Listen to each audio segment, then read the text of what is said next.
આજે અમે બનાવ્યું હતું મેથી મટર અને મલાઈ। પેલા ડુંગળી સુધારી લીધી, મરચા સુધારી લીધા। મમ્મીએ મેથીને ફોલી દીધી અને એને સુધારી પણ દીધી હતી। પછી મમ્મી વટાણા ફોલવા લાગી અને ફોલેલા વટાણામાં પાણી અને મીઠું નાખીને એને માઇક્રોવેવમાં બાફવા રાખ્યા। ત્યાર પછી બફાયેલા વટાણાને પછી ગરમ પાણીમાંથી કાઢીને ઠંડા પાણીથી ધોઈ લીધા। એક પેનમાં તેલ અને બટર ગરમ કર્યું, પછી એમાં ગરમ મસાલા નાખી દીધા, લસણ, આદુ અને મરચા નાખીને સાતળી લીધા।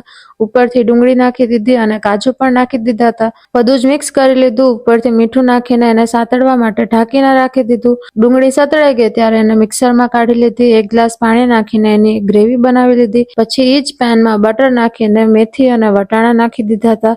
ઉપરથી મીઠું નાખીને મેથી અને વટાણાને ગળવા દીધા। પછી ગ્રેવી નાખીને એને મિક્સ કરી લીધી। થોડી વાર માટે ગ્રેવીને ઢાંકી દીધી। પછી ઢાંકણું ખોલીને ઉપરથી કસૂરી મેથી અને ક્રીમ નાખીને બની ગયું અમારું મસ્ત મેથી મટર મલાઈ। જો તમને આ વિડીયો ગમ્યો હોય તો please like, share and follow. Enjoy.